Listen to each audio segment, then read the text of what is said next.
Welcome back students to another video of companies account. बच्चे अज के लैक्चर में असी एक सिंपल प्रैक्टिकल क्वेश्चन जोड़ा कि आ कंपनीज अकाउंट मतलब शेयर कैपिटल के नाल रिलेटेड है, वो बेसिक किहड़ियां जर्नल एंट्रीज आउंदियां ने उन्होंने असी डिस्कस करांगे। यही जिहड़ियां अज असी जर्नल एंट्रीज करांगे बच्चे, यही एक बेसिक तुसी यही क्वेश्चन जिहड़ा लैके चलना वा, जिहड़ा कि हरेक क्वेश्चन में जिहड़ियां वा यही एंट्रीज जिहड़ियां तुहानूं रिपीट होणगियां। ठीक है, अज असी इन्हां सिंपल एंट्रीज नूं डिस्कस करांगे। इन्हें तुसीं ध्यान ना समझना, क्योंकि यही जिहड़ा बेसिक क्वेश्चन चलेगा जिहड़ा कि तुहाडे अगे अगे जो भी असी जिहड़े भी प्रैक्टिकल क्वेश्चनस करांगे उन्हां दा बेस यही होएगा। So let's discuss. देखो क्वेश्चन की है, ABC limited was registered with the capital of 6 lakh divided into 60,000 shares of 10 rupees each, payable as follow. मतलब कोई ABC लिमिटेड कंपनी है जिन्हां दी ऑथराइज कैपिटल हैगी है 6 लाख। ठीक है, ਇਹਦਾ मतलब कि असी अपनी ਜਿਹੜਾ प्रीवियस लैक्चर हैगा सी, मैं रिकॉर्ड ਜਿਹੜਾ ਕੀਤਾ ਹੋਇਆ ਤੁਹਾਨੂੰ ਭੇਜਿਆ ਹੈ, ਉਹਦੇ ਵਿੱਚ ਮੈਂ ਤੁਹਾਨੂੰ ਦੱਸਿਆ ਸੀ ਕਿ different types of share capital ਹੁੰਦੀ ਹੈ। एक ਹੁੰਦੀ है ऑथराइज कैपिटल, एक ਹੁੰਦੀ है इशूड कैपिटल, एक ਹੁੰਦੀ है सबसक्राइब्ड कैपिटल, कॉल्ड अप कैपिटल, ठीक है, पेड अप कैपिटल। वो सारिया असी डिस्टिंक्शन की है सारा में की है। ठीक है, एक असी उहदे नाल रिलेटेड प्रैक्टिकल क्वेश्चन भी करांगे, उन्होंने तुहानूं होर बैटर समझ लग जाएगा। मतलब स्टार्टिंग में जदों कोई कंपनी एग्जिस्टेंस में आउंदी है तो सब तो पहला कि उन्होंने को ऑथराइज कैपिटल जिहड़ी है एक हुंदी है। सो जिहड़ी कि उस कंपनी नूं अथॉरिटी हुंदी है कि वो कंपनी जिहड़ी है वो जनरल पब्लिक तो रेस कर सकती है। सो ABC limited company was registered with the capital of 6 lakh, मतलब 6 लाख की उन्होंने को कैपिटल सी, जिहदे विच कि उन्होंने डिवाइड किया होया है number of shares 10 rupees share, मतलब हरेक शेयर जिहड़ा 10 रुपीज़ का सी, 60,000 शेयर्स हो गई है जनरल पब्लिक वास्ते उन्होंने इशू की है। क्लीयर।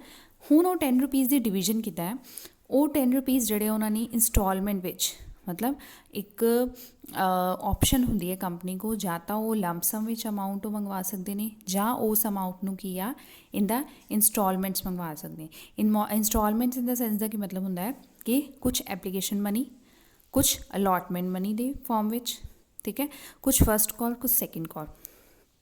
ਹੁਣ ਅਸੀਂ ਨਾਲ ਜਿਹੜੀਆਂ ਇਹਨਾਂ ਦੀ ਐਂਟਰੀਜ਼ ਕਰਾਂਗੇ, ਨਾਲ ਮੈਂ ਤੁਹਾਨੂੰ ਦੱਸੂਗੀ ਕਿ ਐਪਲੀਕੇਸ਼ਨ ਮਨੀ ਦਾ ਕੀ ਮਤਲਬ ਹੈ, ਅਲਾਟਮੈਂਟ ਦਾ ਮਤਲਬ ਕੀ ਹੈ, ਫਸਟ ਕਾਲ ਤੇ ਸੈਕਿੰਡ ਕਾਲ ਦਾ ਕੀ ਮਤਲਬ ਹੈ।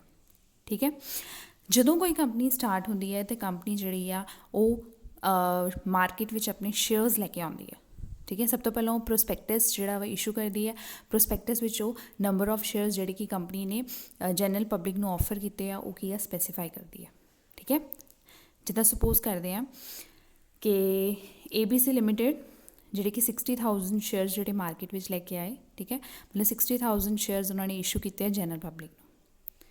हुण उहदे वास्ते उन्होंने की किया वा कि जनरल पब्लिक जिहड़ी है, जिन्हां ने भी उस शेयर्स जिहड़े सबसक्राइब करने आ उन्होंने की करना पएगा कि एप्लीकेशन मनी जिहड़ी है पे करनी पेगी।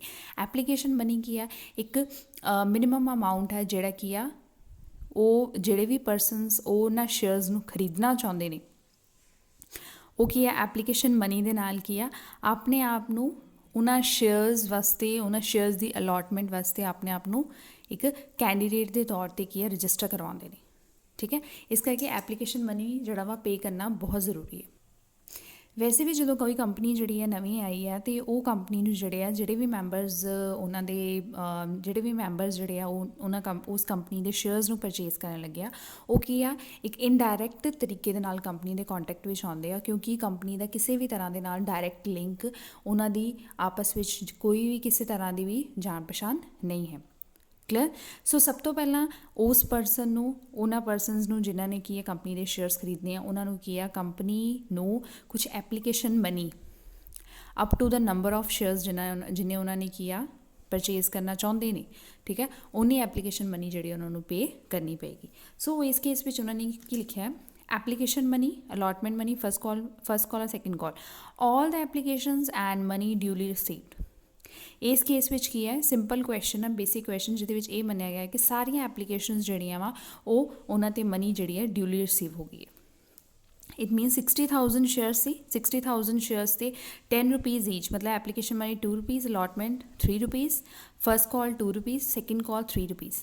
ठीक है, सब कुछ जोड़ा वा रिसीव हो गया। असी सिर्फ इन्हों दी जर्नल एंट्रीज किद्दां पाउणियां वा असी वो सीखना है। क्लीयर।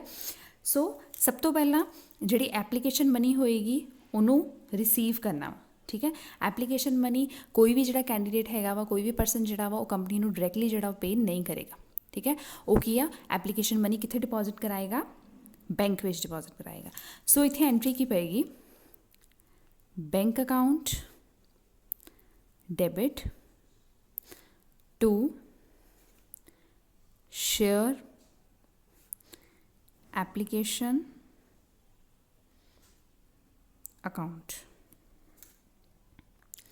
ठीक है, शेयर एप्लीकेशन अकाउंट तो इनू असी अमाउंट किद्दां लिखांगे, अमाउंट साडी लिखी जाएगी किन्ने नंबर ऑफ शेयर सी 60,000 शेयर सी, 60,000 मल्टीप्लाई बाय 2, ये आ गया 1,80,000।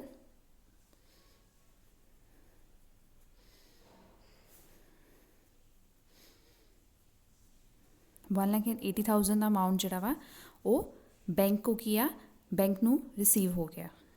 क्लीयर हो गया। इत्थे असीं की जो भी कोई एंट्री पाउणी हैगी आ उन्होंने की उस तो बाद असी नरेशन असी जर्नल +1 में भी किया, जो जर्नल एंट्रीज पाने उस तो बाद असी नरेशन लिखना साढ़े वास्ते बहुत ज़रूरी है। सो असी ये भी लिखांगे, इत्थे लिखांगे असी being application money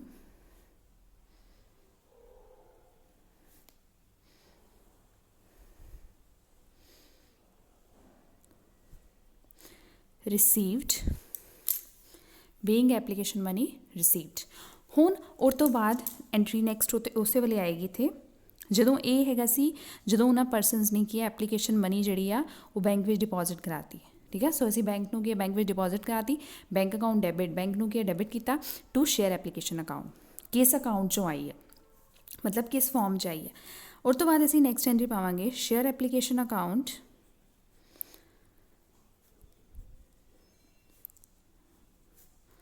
debit to share capital account. Amount same रहेगा 1,80,000। हुण बच्चे ये असीं की कीता है, पहला उन्होंने कैंडीडेट्स ने जिहड़े वो परसनस हैगे सी जिन्हां ने की जिहड़े इन्वेस्टर्स ने जिन्हां ने वो शेयर्स परचेज करने थे, उन्होंने एप्लीकेशन मनी जिहड़ी है बैंक में डिपॉजिट कराती। हुण वो एप्लीकेशन मनी असीं की कंपनी की शेयर कैपिटल विच की ट्रांसफर कर देनी। मतलब ये जिहड़ी दो एंट्रीज ने, ये वाली एंट्री इस एंट्री नूं कैंसल कर रही है एक हिसाब नाल। सो असीं लिखांगे being share application money transfer to share capital account. Clear. इन्हां साडी पहली जिहड़ी एंट्री हैगी वो की बिल्कुल कंप्लीट हो गई है। असीं एप्लीकेशन मनी जिहड़ी आ वो रिसीव कर ली। उस तो बाद लेटर ऑन उस तो बाद जो एप्लीकेशन मनी रिसीव कर लैंदे उस तो बाद कंपनी का की काम हुंदा वा कि हुण कंपनी ने शेयर्स नूं अलॉट करना वा। जिन्हां कैंडीडेट्स तो शेयर एप्लीकेशन मनी जिहड़ी आ कंपनी ने रिसीव कर ली आ, हुण उन्हां नूं की शेयर अलॉटमेंट करनी आ, मतलब उन्हां नूं शेयर्स अलॉट करने ने। सो इन्हां वास्ते एंट्री की आएगी, सब तो पहला असीं लिखांगे share allotment account debit to share capital account. इतने नरेशन में तुहानूं बाद चों दसदी हां की आएगा, नाल ही इहदी एंट्री आएगी bank account debit to share allotment account. इहदी भी तुहानूं एंट्री में दसदी, पहलों असीं अलॉटमेंट का अमाउंट कितना है 60,000 शेयर्स ने, 60,000 शेयर्स से अलॉटमेंट मनी सानूं रिसीव हुई है। इत्थे बच्चे असीं गलत लिखिया अमाउंट, तो 1,20,000 आएगा। ठीक है, इत्थे आएगा 1,80,000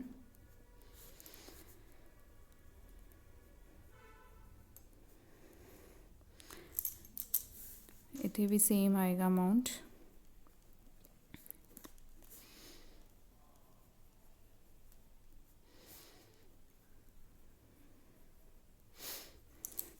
ਹੁਣ देखो बच्चे ये जी एंट्री इनू समझने की कोशिश करो। ये असी पहला की किया सी, बैंक ने वो एप्लीकेशन मनी जी रिसीव की सी, उस एप्लीकेशन मनी नू फिर असी ट्रांसफर किया शेयर कैपिटल विच। ठीक है, ये जी सी एक तरीके दे नाल इन्वेस्टर्स वालों एक इंटीमेशन चार्ज से एप्लीकेशन मनी जी देना बहुत जरूरी आ, ताकि तुहानू अगर फर्दर अलॉटमेंट जी की जाए। ठीक है, हुण शेयर अलॉटमेंट भी सब तो पहला असी share allotment account to share capital and bank account to share capital. ये सब तो पहला जी ए वाली एंट्री हैगी आ, बीइंग अलॉटमेंट मनी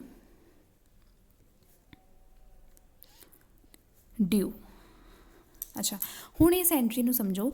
सपोज जो साडे घर जो बिजली का बिल आता है, ठीक है, जो असी बिजली का बिल जोड़ा साडे घर आता है या पानी का बिल आता है, वो की आ उन्होंने रिसीव उन्होंने पेमेंट करने तो पहला सानू बिल आता है। ठीक है, सानू वो तो पता लगता वा कि साडे अकाउंट विचों कितना अमाउंट जोड़ा वा वो इलैक्ट्रिसिटी बिल वास्ते जोड़ा वा ड्यू है। ठीक है, पहले बिल आएगा, इसका मतलब पहले ड्यू होएगा, फिर असी उसकी पेमेंट करांगे। सो इस केस में भी यही है कि सब तो पहला जो उन्होंने एप्लीकेशन मनी पे कर दी, ठीक है, एप्लीकेशन मनी पे करने तो बाद उन्होंने अलॉटमेंट होगी। ठीक है, कंपनी ने उन्होंने एक स्लिप दे, ठीक है, कंपनी ने उन्होंने एक इंटीमेशन देनी है कि this much amount is being due against you. ठीक है, you have to pay as the shares are being allotted to you. ठीक है, जो उन्होंने शेयर्स की अलॉटमेंट होगी, यदा मतलब उन्होंने हुण की आ इन्नी जी आ अमाउंट, क्योंकि उन्होंने अलॉट हो गए ने, वो अमाउंट जी कंपनी को पे करनी है। सो ये वाली एंट्री वे share allotment account debit to share capital account, allotment money जी है ड्यू हो गई है। ठीक है, हुण सैकेंड केस विच की आ असी की आ वो अलॉटमेंट मनी रिसीव कर ली है। ठीक है, सो इत्थे असी की लिखांगे, बीइंग अलॉटमेंट मनी रिसीव्ड। सो इस केस में की है बीइंग अलॉटमेंट मनी असी रिसीव कर ली। पहला अलॉटमेंट मनी ड्यू होएगी, दैन वो रिसीव होएगी। हुण इस तरह ही जड़ियाँ फर्दर एंट्रीज भी होणगियां, उन्हां विच भी सीधे करांगे। फिर हैगा फस्ट कॉल। फस्ट कॉल तो उन्होंने ₹2 जिहड़े आ डिमांड कीते है। सो इत्थे असी एंट्री पावांगे, share first call account debit to share capital account. Amount कितना आएगा 60,000 मल्टीप्लाई बाय 2, क्योंकि 60,000 शेयर्स से ₹2 फर्स्ट कॉल दी। सो इत्थे आएगा अमाउंट 1,20,000। इत्थे भी 1,20,000। असी इत्थे लिखांगे बीइंग, क्योंकि फर्स्ट कॉल जी ड्यू होगी, बीइंग फर्स्ट कॉल ड्यू। फिर एंट्री आएगी bank account debit to share first call account. Amount same आएगा 60,000 मल्टीप्लाई बाय 2, 1,20,000।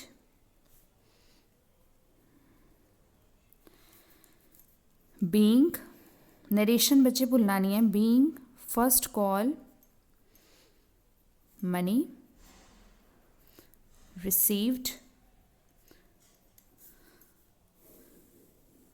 और तो बाद बच्चे थर्ड जी सैकेंड कॉल जी है वो ₹3 जी उन्होंने डिमांड की है, वो एंट्री भी असी इतने पावांगे, share second call account debit. Amount कितनी है 60,000 शेयर्स ने, ₹3 उन्होंने डिमांड किए ने। So 1,80,000 to share capital account. Being पहलों सैकेंड कॉल ड्यू हुई, second call due, then entry की आएगी और तो बाद bank account debit to share second call account. Amount same आएगा 60,000, इत्थे भी असीं लिखांगे 1,80,000, इत्थे भी आएगा 1,80,000, 1,80,000। नरेशन असीं पक्का पावांगे, नरेशन याद नहीं भूलना बच्चे। Being second call money received. So बच्चे ये नाल की है जिहड़ा सिंपल क्वेश्चन जिहड़ा वा साढ़े जिहड़ियां जर्नल एंट्रीज जिहड़ियां एक बेसिक क्वेश्चन विच पैणियां सब सारियां जिहड़ियां कंप्लीट हो गईयां। अगर तुहानूं इदां दा क्वेश्चन जिहड़ा वा तुहानूं पुछ सकदे ने, 4 मार्क्स तुहानूं आ सकदा। सिंपल जर्नल एंट्रीज ने, सब तो सिंपल ही बेसिक क्वेश्चन है जिहड़ा कि शेयर कैपिटल विचों, जिहदे नाल की आ जिहड़ियां एंट्रीज तुहानूं क्लीयर हो गईयां वा कि एंट्रीज जिहड़ियां शेयर यही जिहड़ा वा सब तो पहले एप्लीकेशन बनी होएगी, अलॉटमेंट होएगी, then first call, final call, पहलों असी ड्यू करना वा, ठीक है। सिर्फ यह वाला जी फर्स्ट एंट्री है ना, वो एप्लीकेशन मनी के केस विच की है। एप्लीकेशन मनी के केस विच की है, थोड़ा जिहा डिफरेंस है कि सब तो पहला असी शेयर एप्लीकेशन दी मनी जी वो बैंक में रिसीव करते हैं, दैन उन्होंने की आ एप्लीकेशन मनी की एप्लीकेशन शेयर कैपिटल में की कन्वर्ट करते हैं, ट्रांसफर करते हैं। उस तो बाद जो तीन एंट्रीज ने, ए वाली तीन एंट्रीज विच सेम किया है। सब तो पहला ड्यू होंगी amount, like allotment money due हुई है, दैन वो पेमेंट रिसीव हुई है। फर्स्ट कॉल ड्यू हुई है, दैन रिसीव हुई है, ठीक है। सैकेंड कॉल ड्यू हुई है, फिर असी उन्होंने किया रिसीव किया वा, ठीक है। मतलब ड्यू रिसीव जा अमाउंट जोड़ा वा उहदे नाल की आए क्वेश्चन जिहड़ियां भी एंट्रीज पैणियां हैगियां वो यही ने, ठीक है। सो ये बच्चे एक बारी तुसी फिर देखना, इनू बार बार मतलब एक दो बारी तुसी जदों वेख लोगे ये क्वेश्चन तेरा जिहड़ा वा तुहानूं इहदी basic structure, basic journal entries जिहड़ियां एक बारी समझ लग गईयां तो ये चैप्टर तुहाडे वास्ते बहुत सिंपल होएगा। सो आई होप सब नूं जिहड़ा वा ये क्वेश्चन अज दा लैक्चर जिहड़ा वा कंप्लीटली अंडरस्टूड होया होए। Okay, thank you so much.